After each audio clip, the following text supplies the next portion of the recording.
All right. So welcome everyone to the second edition of the XDS webinar series. Thank you so much for joining today. My name is Chris Wren. I'm the chair of the XDS Advisory Committee. I'm also the head of XDI events at EA. I assume most of you have probably attended an XDS event over the years. If not, XDS is the only international event focused on external development with the support of our wonderful advisory committee. And I see a few of them are on the call today, so thanks guys for joining. XDS is held each September in Vancouver, Canada, bringing the industry together to share knowledge, network effectively, and build a community of practice around external development. I want to deliver these webinars on a quarterly basis, as I do think it's a great way for our community to stay engaged and share knowledge throughout the year. So I do truly hope that you'll attend another again in the future. Without further ado, it's my pleasure to introduce Mr. Jeff Kuipers, Visual Effects Director with Alchemy VFX and EA alumni, which is how I know Jeff. Jeff delivered this excellent talk at XDS 2019 back in September in Vancouver, and he's good enough to share this with us again today. I do want to mention, hopefully you guys are going to have some great questions to pose to Jeff. Jeff's presentation today is roughly 30 minutes. Please enter the questions in the Q&A feature within Zoom as you think of them, and then we'll moderate those questions at the end of Jeff's talk. So without further ado, I'd like to pass it over to Mr. Kuipers. And Jeff, I'm going to stop sharing here, and you go ahead and share your screen, and you have control of the polls as well. So you are good to go. Okay, great. Hey, welcome everybody to talk about a wow factor for visual effects external development. We've got a quick 3-question poll just to get a sense of the audience here, and then we can customize the content a little bit. I'm just going to launch that. If everyone wants to just participate in that, and I can get a sense of who's all on the call right now.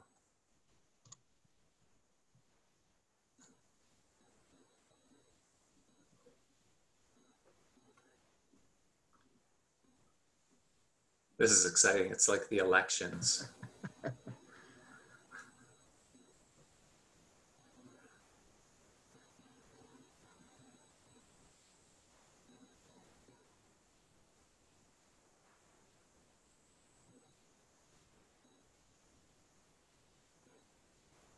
Okay, so it looks like everyone works for a developer or publisher, and we've got a pretty good split between VFX artists and product managers, and a split between people who have been in VFX artists have been in the industry for 1 to 5 years, and those that are have been around 10 to 15 years. Excellent. Okay, I'm going to go ahead and share my screen here.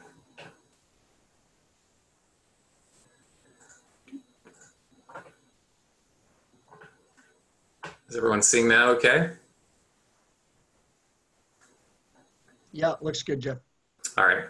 So a little about me to start with. I've been in the games industry for over 15 years. I'm an expert in setting up real-time visual effects productions for development studios, and I've helped ship over a dozen AAA titles on both mobile and console. So most recently, I've worked on projects as a VFX director and primary VFX artist on EA titles across North America. Capital Games in Sacramento, Redwood Studios in San Francisco, and Red Crow in Charlottetown, PEI, all while working remotely from Victoria, BC, Canada. So I really understand the challenges of leading a successful VFX production as an external provider. So to start with, let's talk about the value of visual effects. It's kind of akin to an iceberg in the sense that there's the obvious great looking visual effects brings higher production value to a game. But then below the surface, it's about the feedback response that is a critical role that a visual effect can play. That so that it's not only how the game looks, but how it feels. And that feedback response provides emotional payoff, which translates to player engagement, which translates to revenue. So a good example of that would be if you think about you're playing your favorite video game and you level up your character. So your character looks different, he looks more powerful, and then you expect the combat effects to be also just as powerful and there to be some sort of emotional payoff with that combat. So let's take a look at that, for example. So what you'll notice here is that the trail effects are really emphasizing the animation. The ground effects are connecting the animation to the environment, and the impact effects are really conveying a sense of power. So you're getting a combination of visual polish and great feedback, and that translates into strong emotional response for the player. I can show you another example from Command & Conquer Rivals, without and with effects in the gameplay. And what you'll notice here is that there's interesting units, cool animations, but there's no real sense of battle, relative power, or important information like damage. But once the VFX kick in, there's a payoff on epic units, there's a relative sense of power, and now it really feels like a battle going on.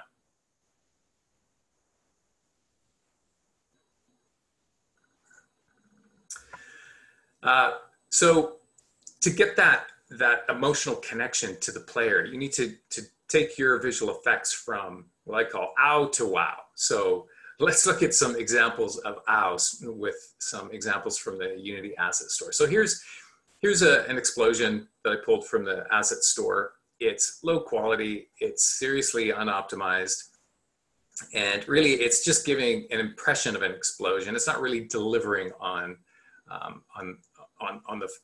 either the visual impact or the emotional impact of what an explosion should be. Here's a second example from the asset store. You might think, okay, well, this one's looking much better. Is this a wow effect? Well, no, it's not, because it only looks good because the texture is really over budget. It's poorly optimized. It's going to create serious performance issues. And worst of all, it's got repetitive elements. That means the player gets bored of seeing it. You know, the first time it looks pretty good. Second time, you're really recognizing those tendrils coming off of it. And by the third time, you're already kind of bored of it.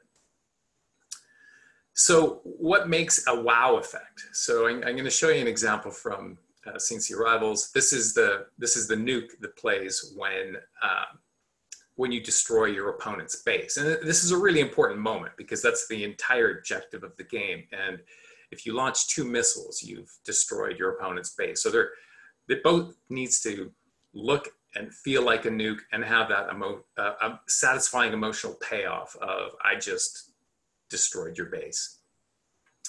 So you can see here that there's, in addition to the nuclear fireball, there's lots of elements. There's firebrands, smoke trails, 2D and 3D debris, lots of elements that are randomized that each time it plays, it's different. So it never gets repetitive. So another important aspect of ow to wow is that it's integrated into the visual effects are integrated into your game. So in this case, there are a lot of different levels with very distinct and different looks. And it was really important that the nuke matched the surface and the ambient lighting. And you'll notice in the example coming up, random impacts of building chunks that are kicking up visual effects on the specific surface that they hit, which adds additional interest.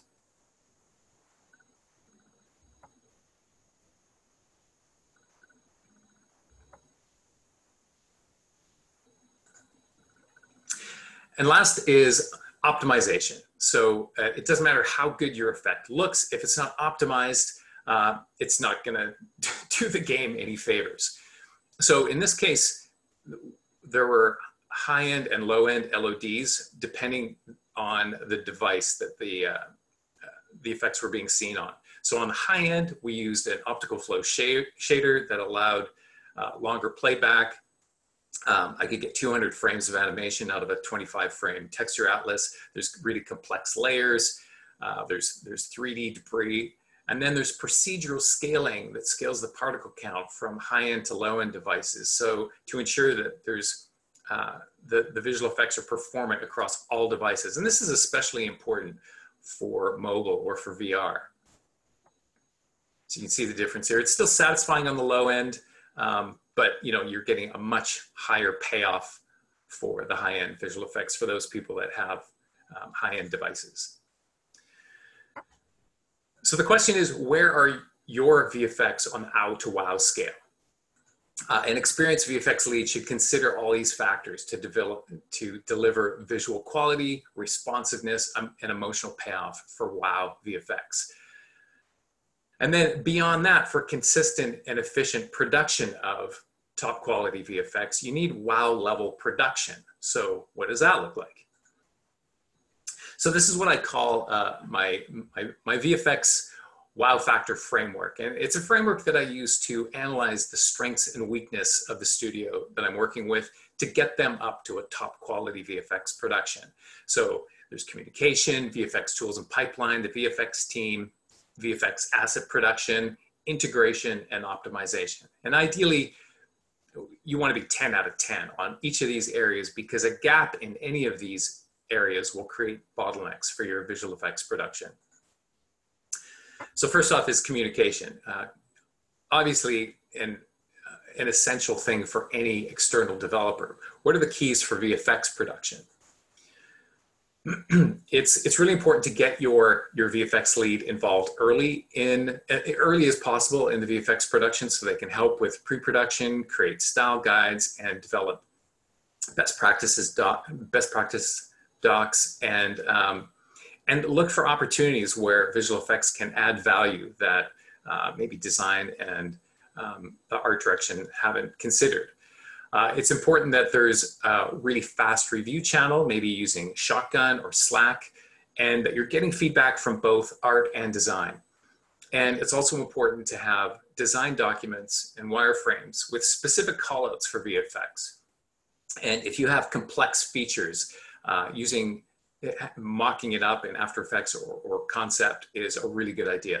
Let's take a look at what that might look like. So this is some visual effects concept art for Dishonored 2. You can see in the top frame here, this is great VFX concept. You're getting a sense of the motion, the scale relative to the in-game characters, and even kind of a sense of timing. You're seeing that summon happen. You get it. You're seeing sort of where the enemy character is when that happens, and then when that blast happens, you're getting a good sense of the motion and the scale, that AOE impact on the enemy combatant, and this is all really great information for VFX artists. Here's another example from Spellbreak, and again, this is really good from an art direction point of view. You're getting an idea of what the casting looks like, the initial and the secondary blast, what the projectile looks like, and even what the aftermath of the explosion should look like. The only thing missing here is the relative scale to other characters on the screen. So that would be something I'd add in. So now I want to talk about whether your external VFX lead is internal to the game or external to the game.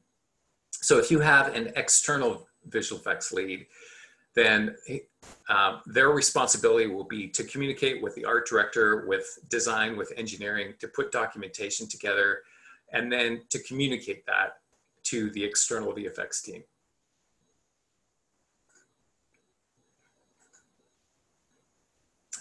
And then I would also recommend that you make use of what I call a studio ally. And typically this is someone who might be an art manager who is in all the production meetings. And if something spontaneously comes up, like say design has an idea that might have an impact on visual effects, then the art manager can communicate with the external VFX lead that some additional communication needs to happen. And then the communication with the development team is seamless. If the visual effects lead is internal, then that lead is still performing the same responsibilities, but now they are providing that documentation and information to the external VFX lead and the external VFX team. It's still a really good idea to include your external VFX lead in kickoffs and reviews when possible, because the better your external VFX lead understands the intent and the feedback from design and art, the long term, the better your visual effects are going to be from that team. So next, let's talk about the visual effects tools and pipeline. Why is that important? Because if there's a bottleneck here, the visual effects artist won't be able to fulfill the design requirements. And you might think, well, I'm using Unity or I'm using Unreal, and our engine already has a great VFX tool, so we're done, right? Well, no, you're not, because you still need the VFX lead to break down and prioritize VFX tool and tech requests based on the design requirements specific to that game. And you want to get those requirements early to tech art and engineering so that there's no bottlenecks. Your VFX artists aren't being held back from potential implementation. Next is the VFX team. It's easy to think that all VFX artists are pretty much the same, but actually they tend to skew in two different directions. They tend to skew either towards being more artistic, where they're really good with color, with timing, with animation, or they're really strong technically, so they're really good with shaders, with scripting. And ideally, you want a blend of both of those characters. You want to balance the strengths of your visual effects artists. You want to make sure that you've got consistent artist reviews, preferably daily. These are great opportunities to unblock issues that your VFX team might be having, and also an opportunity to mentor junior VFX artists. And look for training opportunities. That could be as simple as just seating all your VFX artists together so that they can learn from each other, doing things like lunch and learns, and providing online training opportunities like Pluralsight, GNOME, and GDC Vault.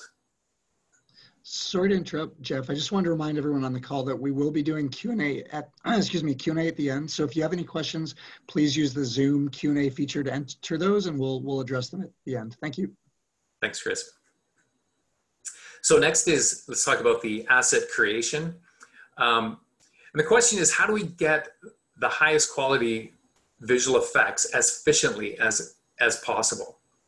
So best practices here are to build a core VFX asset library. And this consists of, this forms a building block of core VFX assets like textures, meshes, shaders, that you can then build on in production. Often this is used to get a game from pre-production to first production. And then also that you've got really clear VFX specs and best practices documentation to go forward with. Next is integration. There's functional integration, which is wiring up VFX to in-game events and triggers, and there's contextual integration, which is how the VFX relate to each other within the gameplay, within the environment. If you've got poor functional integration, that's going to cause a severe bottleneck. So for example, if you need your engineers to be hooking up the VFX instead of the artists themselves. Poor contextual integration means there's a poor balancing of VFX. It lowers player immersion and engagement. And I'll give you an example of what I mean by that. So we're going to take a look at an effect for the Titan in Rivals. So then the Titan's this epic character who just charges up and is bristling with power. And when he unleashes his attack, he can destroy 2 units in 1 hit. And there's multiple effects that are part of that attack. There's an ambient, there's a charge, there's attack VFX, damage and destruction. So this is looking at them in the in-game editor. So when you look at the different components of the attacks, it's really difficult to see the relationship between all of them. But then when we look at this in context, you'll be able to see the VFX parts in relationship to the other, and even more importantly, to other game content, like the environment, to unit destruction. And this makes it much easier to edit and update that effect in a way that's going to add value to the gameplay. So another really important aspect of integration is iteration. How do we create integrated effects as efficiently as possible? Probably the biggest thing that you can do is speed up your iteration and make sure you're developing your visual effects in context with the game. So valuable things to do here are cheats, so that the VFX artist can get at hard to reach metagame events without having to play through the whole game. So the difference between a VFX artist playing through the game in order to iterate versus having the proper tools to iterate is the difference between, starting the game, loading up your level, playing through to get to a certain point, seeing your effects, making a change, and then having to play through the game up to that point to see the change again. You can see how wildly inefficient that would be. Whereas if you can trigger that effect as needed, and you can trigger it over and over, and you can cycle through animations with the VFX, that makes a huge difference. So I'm going to show you an example of a really good iteration from Galaxy of Heroes. So the engineer wrote a script that allowed me to define the characters on both sides of the battle. I could choose a custom battle environment. What I'm doing here is I'm playing the game. I've paused the game on Vader's lightsaber strike. I'm isolating the specific lightsaber strike visual effects. And now I'm playing the game again, and I can now simulate that effect exactly where it happens on the character, and it's in context to both the character and the environment. So now when I'm going to iterate on the effect, say I'm going to make some changes to the sparks that have collisions, upping the particle count on that and testing it, and that looks really good. And then I can play, and I can see what's happening both from the near camera and the far camera, which is really important both in terms of visual quality and optimization. And if I decide that all looks good and I want to put it in the game, I can now save that out and propagate it throughout the entire game. So this is being saved, and now anytime a lightsaber strike happens in the game, that effect will happen. So you can see how that sort of live tuning in-game for visual effects is incredibly powerful, and it's the kind of, those sorts of workflow improvements are extremely cost-effective. A few days of engineering time can translate to months of improved visual effects iteration, and that's a great win from a cost-benefit analysis. So the best practices here are develop your visual effects in context and speed up your iteration. So now I'd like to talk about whether your external VFX development has full game access or if they don't have full game access. So in this example, you can see how the dev team is putting content into the game and the external VFX team is putting content into the game. It allows them to iterate on the latest assets, and they're iterating on their visual effects in context. The other thing that can be important here, especially if you're working on, say, a mobile game, it's always important to test your visual effects on device. If you're working on a mobile game, that the range of devices can be pretty massive, and this is a good time to solicit the dev team's QA department to test the VFX on some key devices and make sure that there's consistency across devices. So if your external VFX team does not have game access, there's some potential failure points here. Obviously, the VFX is missing in-game context during that development, and they can't because they can't integrate the VFX themselves, the iteration loop is much slower. They're throwing the VFX over the fence. The VFX lead or tech artist on the dev team is integrating it, and they have to, the external VFX team has to wait on feedback before they can iterate again. So it's a much slower iteration that should be accounted for in your production schedule if that's the case, and because there's a significant dev team dependency. If this is the situation that you find yourself in, there's still some best practices. One of the biggest things that you can do to mitigate is to use a VFX sandbox. So this is, you're essentially simulating or emulating what the gameplay looks like. And one of the key things is that your camera matches the in-game camera. You want to get some characters and some animations so that you can test your visual effects to the proper scale. You want to get some key environments and key props. And if you can only get a few pieces of environment, get a light one and a dark one. Because if say you're creating additive VFX that looks fantastic in a dark dungeon level, if there's an ice level, those same additive visual effects are going to look terrible unless you do something to make them look good. And then lastly, we come to optimization. Optimization is critical for VFX because VFX is one of those unique assets that has the ability to potentially cripple game performance if it's done poorly. These are just some of the elements a VFX artist should be looking for while they're optimizing their effects. And the optimization is going to happen in different stages. As you're developing your VFX, you're going to be looking at texture memory overdraw, draw calls, particle counts, shader costs, mesh particle costs, and you're going to start thinking about level of detail. Then so that's sort of on a per asset as you're creating it basis. And then you'll hit a stage, usually around alpha, where there's enough of the game has been created that you can test your VFX in context to the gameplay, and your goal here is to find the hot spots where maybe the frame rate is dipping.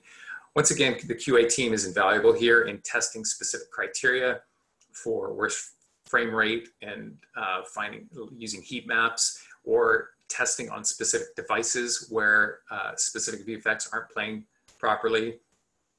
And what you want from the QA team are actionable feedback for the VFX artists. And that at the very least, you want some initial profiling information at the very least, like here's the frame rate when this VFX plays, and this is the name of the VFX that's playing. And even a simple in-game replay or video recording is useful. And then what we're looking at here is specific profilers from proprietary game engines for both the Visceral and the Criterion engine.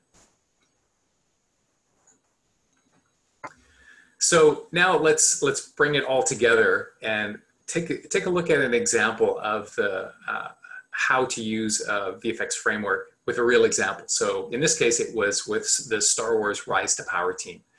When I initially joined the team, their communication was top notch. They were used to dealing with external providers, and they already had some remote people. So their level of documentation and communication was first rate. Their VFX pipeline was in pretty good shape. They were using Unity. Their VFX team needed the most support. They had a tech artist that was doing double duty as a visual effects artist, and he needed mentoring, and they also needed a dedicated VFX artist trained up. They needed help with their VFX assets. They needed a core VFX asset library to be able to take them into full-on production. And then their integration and optimization were in pretty good shape. They just needed some specific LOD-related tools that would help mitigate for what the gameplay cameras were doing. So you can see if you're an external VFX developer using this sort of framework to identify the gaps and provide the greatest the greatest value for the dev team that you're working with is extremely useful. So takeaways for developers: look for opportunities to increase player engagement using visual effects, and those opportunities aren't always obvious. Sometimes it's with ambient VFX bringing more life to an environment. Maybe it's using visual effects in your UI to make it much more exciting and create much more engagement. Involve your VFX lead as soon as you possibly can. And external development can fill key gaps in your VFX framework. If you're limited by your VFX expertise or your headcount, access to VFX production power on an as-needed basis can be a really powerful and cost-effective thing to be able to bring to your team. The takeaway for outsourcers is expand your service portfolio, especially if you're already doing visual effects. Keep in mind that in-game visual effects are far more complex than cutscene VFX. You really need a solid VFX production framework. Utilize an experienced VFX lead. Your lead will help you take your visual effects from ow to wow and can be mentoring your team and steadily increasing the capacity and skill set of your VFX team. And remember that integration equals wow. And that's anytime that any in-game integration is dramatically going to increase the speed and quality of your iteration, and also it's going to increase the quality of the final result that you're going to deliver to the team you're working with. And yeah, thank you very much. That's my presentation. If you would like to reach me, you can reach me through the alchemyvfx.com website, and also I'm available on LinkedIn. And I'm open to questions. Cool. Thank you very much, Jeff. I can hear the virtual applause coming from everybody.